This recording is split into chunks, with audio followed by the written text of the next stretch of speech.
வணக்கம் எல்லாரும் எப்படி இருக்கீங்க? நல்லா இருக்கீங்களா? சாப்பிட்டீங்களா? ஓகே, இன்னைக்கு நம்ம வீடியோவில் என்ன பார்க்க போகிறோம் அப்படின்னா ஆர்டிஃபிஷியல் பூ தாங்க எப்படி செய்கிறதுன்னு பார்க்க போகிறோம். ஸோ வாங்க எப்படி செய்கிறதுன்னு பார்க்கலாம். இது வந்து பார்த்திங்கன்னா ராமேஸ்வரத்தில் நான் வாங்கின பூ. இதோடைய ரேட் வந்து தனித்தனியாக இருந்துச்சு. 40 ரூபான்னு வாங்கினேன்.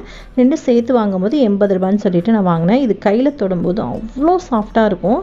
அப்படியே நிஜமான ஒரிஜினல் பூ மாதிரி இருக்கும். இதை கேட்காதவங்க பாக்கி இல்லை. நான் ஃபங்க்ஷனுக்கு வச்சுட்டு போகும்போதும் சரி, வெளியில் எங்கே வச்சுட்டு போனாலும் இதை கேட்காதவங்க பாக்கி இல்லை. எல்லாருமே கேட்டுகிட்டே இருந்தாங்க, எங்கே வாங்கினீங்க, சூப்பராக இருக்குன்னு. பக்கத்தில் வந்து பார்க்கும்போது பூ அவ்வளோ அழகாக இருக்குது அப்படின்ட்டு. கையில் எடுக்கும்போது நல்லா சாஃப்டாக இருக்குது. சரி, இதை நம்ம வீட்லேயே ட்ரை பண்ணி பார்க்கலான்னு சொல்லி ட்ரை பண்ணி பார்த்தப்போ தான் இதுலேருந்து ஒரு சின்ன பிட்டு நான் எடுத்தேன். அதுலேருந்து ஒரே ஒரு பீஸ் மட்டும் எடுத்து பார்த்தப்ப அவங்க எப்படி கட் பண்ணியிருக்காங்க, அதை எப்படி வந்து ஃபோல்ட் பண்ணியிருக்காங்கன்னு எல்லாம் பார்த்தேன். ஸோ அதை வந்து ரேஷன் வேஸ்ட்டு வச்சு நம்ம ட்ரை பண்ணி பார்க்கலாம் அப்படின்னு சொல்லி தான் ட்ரை பண்ணி பார்த்துருக்கேன். அது உங்களோட இன்றைக்கி ஷேர் பண்ணியிருக்கேன். ஓகே, எப்படி செய்யுதுன்றதை வீடியோக்குள்ளே போய் பார்க்கலாம். வீடியோக்குள்ளே போகிறதுக்கு முன்னாடி ப்ளீஸ் நம்ம சேனல் நீங்கள் என்ன சப்ஸ்கிரைப் பண்ணலை அப்படின்னா உடனே சப்ஸ்கிரைப் பண்ணிவிடுங்க. கூட வர பெல் ஐக்கானை கிளிக் பண்ணிவிட்டு ஆல் அப்படின்ற ஆப்ஷனையும் கிளிக் பண்ணிவிடுங்க. ஸோ தட் நான் போடக்கூடிய வீடியோஸ்லாம் உங்களுக்கு ஒன்றே நோட்டிஃபிகேஷன் வந்து சேரும், நீங்களும் மிஸ் பண்ணாமல் பார்க்கலாம். ஓகே, இப்போ செய்ய ஸ்டார்ட் பண்ணலாம். இப்போ பார்த்தீங்க அப்படின்னா அந்த பூவை வந்து ஒரு சின்ன அட்டையில் வந்துட்டு கட் பண்ணி எடுத்துக்கோங்க சைஸாக. ஏன்னா இதை வந்து நம்ம துணியில் வச்சு மெஷர் பண்ணோன்னா அந்தளவுக்கு ஸ்டிப்பாக இருக்காது. அதனால் வந்து ஒரு அட்டையில் வந்து நல்லா வரைஞ்சிட்டோ இல்லை நல்லா ஃபோல்டு பண்ணிவிட்டு அதை வரைஞ்சிட்டோ நீங்கள் உங்களுக்கு ஏற்ற மாதிரி உங்களுக்கு கன்வீனியண்ட்டாக எப்படி இருக்குமோ அதை வந்து நீங்கள் வரைஞ்சி கொடுத்துக்கோங்க. வரைஞ்சி ஒரு அட்டையில் வரைஞ்சி எடுத்துகிட்டு இது மாதிரி ஃபோல்டு பண்ணணும். ஸோ அதை எல்லாத்தையுமே இப்போ நம்ம பார்க்கலாம் ஒவ்வொன்றா. நான் வந்து இதுக்கு ரேஷன் வேஸ்ட்டு யூஸ் பண்ணியிருக்கேன். நீங்கள் வந்துட்டு இதுக்கு பாலிஸ்டர் கிளாத்தோ இல்லை வேறு எது வேணுனாலும் உங்களோட விருப்பத்துக்கு ஏற்ப நீங்கள் வாங்கிக்கலாம். காடா பீஸ் அது மாதிரிலாம் கடையில் கிடைக்கும். அது மாதிரி வந்து ஒரு 80 சென்டிமீட்டர் வாங்கினோன்னா இந்த அளவுக்கு பூ எடுக்கிறதுக்கு கரெக்டாக இருக்கும். இப்போ பார்த்திங்க அப்படின்னா நான் வந்து இந்த இதில் வந்து நான் வரைஞ்சிக்கிறேன். இது வந்து முல்லைப்பூ மாதிரி இருக்குது நம்ம பார்க்குறதுக்கு. பட் நம்ம இப்போ செய்ய போகிறது வந்து ஜாதிப்பூ மாதிரி பார்க்குறதுக்கு செய்யலாம். அப்போது இது கொஞ்சம் நீளமாக கட் பண்ணிக்கணும். இதை விட ஒரு 1/4 இன்ச் எக்ஸ்ட்ரா இருக்க மாதிரி பார்த்துக்கோங்க. நான் இது மாதிரி வரைஞ்சி எடுத்துருக்கேன். இதை கட் பண்ணியும் எடுத்துக்கலாம். இது மாதிரி நான் கொஞ்சம் நீளமாகவும் கொஞ்சம் அகலமாகவும் கட் பண்ணியிருக்கேன். ஏன்னா ஜாதிப்பூங்கிறப்ப கொஞ்சம் பெருசாக இருக்கும் இல்லையா, அதனால். இப்போ வந்துட்டு நம்ம வேஷ்டியில் வந்துட்டு நம்ம அளவு வச்சிடலாம். இது மாதிரி நல்லா ஃபோல்ட் பண்ணி மடித்து எடுத்துக்கோங்க. எக்ஸ்ட்ரா இருக்க கலர் பீசஸ்லாம் நமக்கு தேவையில்லை. நல்லா வந்து ஃபோல்டு வந்து நல்லா மடித்து க்ளீனாக கொஞ்சம் தேய்ச்ச மாதிரி நல்லா மடித்து விட்டுக்கோங்க.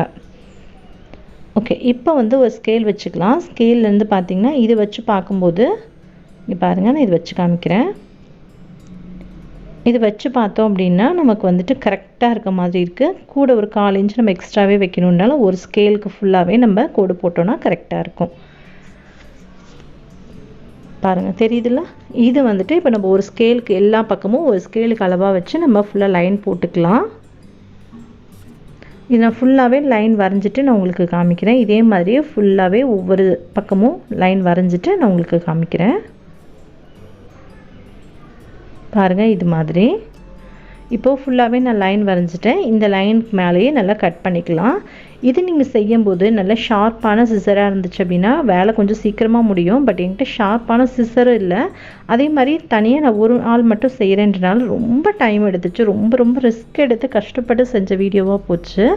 ஸோ கிட்டத்தட்ட ஒரு 2 நாள் வச்சு வேலை செஞ்ச மாதிரி ஒரு ஃபீலாக இருந்துச்சு. ஸோ அந்தளவுக்கு ரொம்ப ரிஸ்க் எடுத்து செஞ்சேன். பட் நீங்கள் வந்து 2 பேர் செய்கிறீங்க அப்படின்னா ரொம்ப ஈஸியாக வேலை முடிஞ்சிடும். அது மட்டும் இல்லாமல் சிசர் வந்து நல்லா ஷார்ப்பான சிசராக பார்த்து எடுத்துக்கோங்க. இங்கே பாருங்கள், என்கிட்ட ஷார்ப்பான சிசர் தான். அதை வந்து சிவானி இந்த கிராஃப்டெல்லாம் கட் பண்ணுறேன்னு சொல்லி அந்த ஷார்ப்னஸ் போயிடுச்சு. பார்த்திங்கன்னா இது மாதிரி எல்லாத்தையும் கட் பண்ணி எடுத்தாச்சு. இப்போது நமக்கு நீளம்லாம் கட் பண்ணிட்டோம்ல, சைடில் உள்ள அந்த அகலம் கட் பண்ணணும்ல, இதுக்கு வந்து இது மாதிரி பார்த்துட்டு எந்த அளவுக்கு வருதோ அதை மார்க் பண்ணி கட் பண்ணிக்கலாம் எல்லா பீசஸுமே. இது மாதிரி ஒவ்வொரு இதில் 2-3 இதில் அப்படியே மார்க் பண்ணிவிட்டு அப்படியே அளவு வச்சு அப்படியே கட் பண்ணிக்கோங்க. இது நம்ம செஞ்சு முடிச்சதுக்கப்புறம் பார்த்தோன்னா யாருமே வந்து துணியில் தான் செஞ்சிங்களா அப்படின்னு நம்பவே மாட்டாங்க. அந்தளவுக்கு ஒரிஜினல் பூ மாதிரியே இருக்கும். பூ விற்கிற விலைக்கு நம்ம வெளியிலலாம் போகிறப்ப தான் எங்கேயாவது பூ போகணுன்னா அவ்வளோ அதிகம் பூ விற்கும். பட் இது மாதிரி செஞ்சிட்டோன்னா ரொம்ப ஈஸியாக இருக்கும். பாருங்கள், இது மாதிரி எல்லாத்தையும் கட் பண்ணி எடுத்துட்டேன். இப்போ ஒவ்வொரு பீஸையுமே நம்ம மடிச்சுட்டு அதே மாதிரி இங்கே பாருங்கள், இது மாதிரி ஃபஸ்ட்டு மடிச்சுக்கோங்க. அது மாதிரி பின்னாடி பக்கமாக மடித்து விட்டுக்கோங்க. அவ்வளோதான். இதை வந்து கொஞ்சம் நாளாக டைட்டாக மடித்து விட்டிங்கன்னா அச்சு விழுந்த மாதிரி இருக்கும். நம்ம கட் பண்ணி போடுறதுக்கு ஈஸியாக இருக்கும். ஒவ்வொன்றா நம்ம மடிச்சுட்டு கோக்கிறதுக்கு கஷ்டமாக இருக்கும் இல்லையா, அதனால் நம்ம எல்லாத்தையுமே ஒட்டு மொத்தமாக மடித்து நம்ம இது பண்ணி எடுத்து வச்சுக்கலாம். இங்கே பாருங்கள், இதை விட கொஞ்சம் நீளமாக இருக்க மாதிரி பார்த்துக்கோங்க. இதை விட கொஞ்சம் பெரிய சைஸாகவே இருக்குது. இப்போ எல்லா பீசஸுமே கட் பண்ணி எடுத்தாச்சு.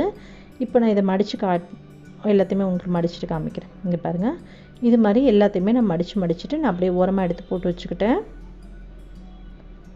இப்போது இதை வந்து சைடில் கட் பண்ணணும். அந்த பூ ஷேப்புக்கு நம்ம வரணும் இல்லையா, அது மாதிரி கட் பண்ணணும். நான் எல்லாத்தையும் கட் பண்ணிவிட்டேன். உங்களுக்கு ஒரு பீஸ் கட் பண்ணி காமிக்கிறேன்.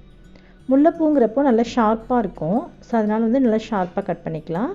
இதே வந்து நீங்கள் ஜாதி பூங்கிறப்ப நல்லா ஷார்ப்பாக இருக்கும். இதே முல்லைப்பூவாக இருந்துச்சு அப்படின்னா கொஞ்சம் நல்லா கர்வாக வளைவாக வர மாதிரி கட் பண்ணணும். பட் இது வந்து ஜாதி பூ மாடலில் செய்யணும்னா நல்லா ஷார்ப்பாக கட் பண்ணிக்கிறேன் நான்.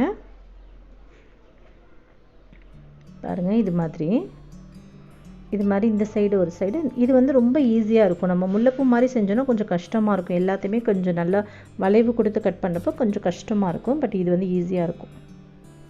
இதே மாதிரி நான் எல்லாத்தையுமே கட் பண்ணி எடுத்துட்டு இப்போ வந்து நம்ம கோர்க்க ஆரம்பிச்சிடலாம். பாருங்கள், நான் எவ்வளோ பீசஸ் கட் பண்ணி வச்சுருக்கேன்னு சொல்லிட்டு.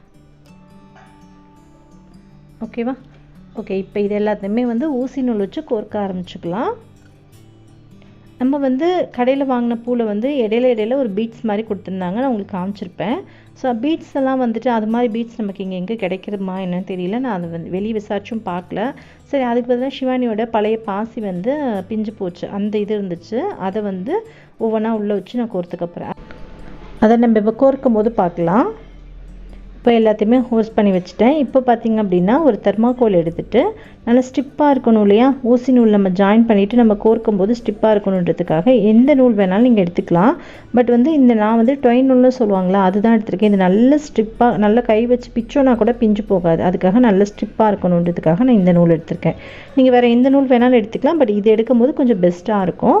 நான் வந்து ஒத்தையாக தான் விட்டுக்க போகிறேன். ஏன்னா இது வந்து ஆல்ரெடி வந்து நல்ல திக்கான நூல் அப்படின்றனால ஒத்தையாக விட்டுக்க போகிறேன். இந்த பீட்ஸ் தான் நான் சொன்னேன், பாப்பாவோட பாசிலேருந்து வந்துச்சுல்ல, அதை வந்துட்டு ஒரே ஒரு இது ஃபஸ்ட்டு கோத்து வச்சுருக்கேன். ஏன்னா நம்ம துணியில் வைக்கிறோம் அப்படின்றனால போய் அப்படியே லூஸாக இறங்கிடக்கூடாதுன்றனால அது ஒரு ஸ்டிப்னஸ்க்காக ஃபஸ்ட்டு அதை எடுத்துகிட்டே கோத்து வச்சுருக்கேன். லாஸ்ட்டாக அதை கழட்டிடலாம்.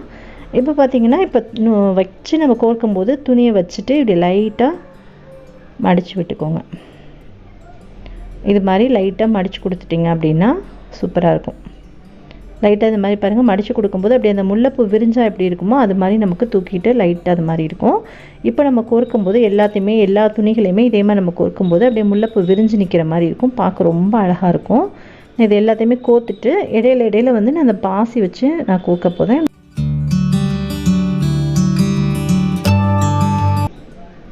இது மாதிரி கோர்க்கும்போது ஒரே பக்கமாக இல்லாமல் நம்ம மல்லிகைப்பூ முல்லைப்பூவில் நம்ம ஊசி நூலில் கோப்போம் இல்லையா, ஸ்டார் மாதிரி ஷேப்பில் கொடுத்து இது மாதிரி இந்த பக்கமாக மாற்றி ஒவ்வொரு ஷேப்லேயும் மாற்றி வச்சு கோர்த்துக்கோங்க. அப்போ தான் பார்க்க ரொம்ப அழகாக இருக்கும். ஒரே பக்கமாக கோர்த்துட்டிங்கன்னா அசிங்கமாக இருக்கும். ஸோ அதனால் இது மாதிரி தான் வச்சுக்கணும். இப்போ இது மாதிரி ஒரு அளவுக்கு கோர்த்தாச்சு. ஒரு 10 பீஸ் வச்சதுக்கப்புறமா இடையில வந்து ஒரு பீட்ஸ் வச்சுக்கலாம். இது மாதிரி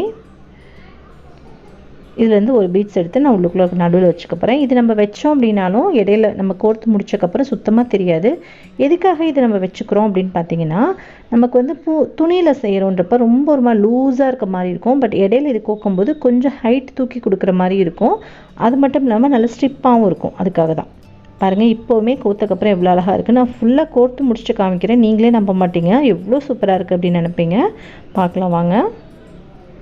பாருங்கள், இது மாதிரி மடித்தோம் அப்படின்னா இது மாதிரி தான் இருக்கும். பார்க்க அழகாக இருக்குது பாருங்கள். இது எல்லாத்தையுமே கோர்த்து முடிச்சாச்சு. பாருங்கள், வாவ் சூப்பராக இருக்குல்ல. அப்படியே ஜாதி பூ வந்து விரிஞ்சிச்சுன்னா எப்படி இருக்குமோ அப்படி தான் இருக்குது. லாஸ்ட்டாக கோர்த்து முடிச்சதுக்கப்புறம் இந்த இடத்துல ஒரு முடிச்சு போட்டுக்கலாம், கடைசியாக ஒரு முடிச்சு போட்டுக்கலாம். பார்க்குறதுக்கே அவ்வளோ சூப்பராக இருக்குது. வெளியில் வச்சுட்டு போனீங்கன்னா கண்டிப்பாக சொல்லுவாங்க என்ன பூ அப்படின்னு கேட்பாங்க.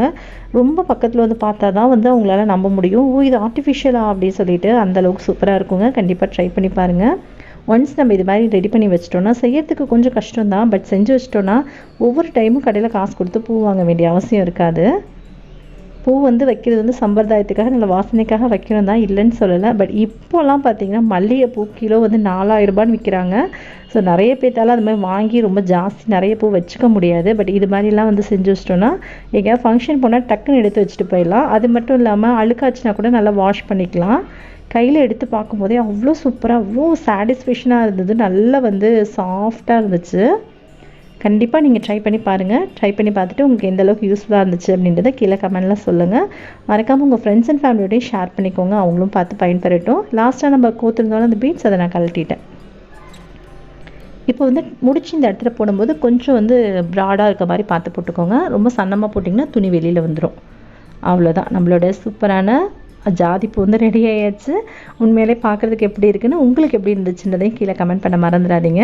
இங்கே பாருங்கள், நம்ம கடையில் வாங்கின பூவையும் நம்ம வீட்டில் செஞ்ச பூவையும் பக்கத்தில் வைக்கிறேன். உங்களுக்கு எப்படி இருக்குன்னு பாருங்கள்.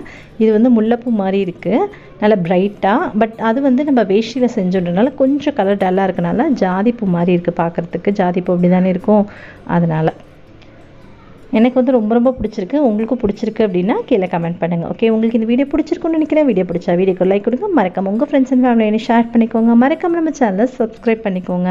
கூட என்னடா இன்னொரு பூ வச்சுருக்கேன்னு பார்க்குறீங்களா, அது வந்து நம்மளுடைய ஆயில் கவரில் செஞ்சேன். அதையும் கூடிய சீக்கிரம் ஷேர் பண்ணுறேன். இது வந்து பார்த்திங்கன்னா தோரணம் கட்டுறதுக்கெலாம் ரொம்பவே சூப்பராக இருக்கும். அதை இன்னொரு வீடியோவில் உங்களோட ஷேர் பண்ணுறேன். Bye, thank you.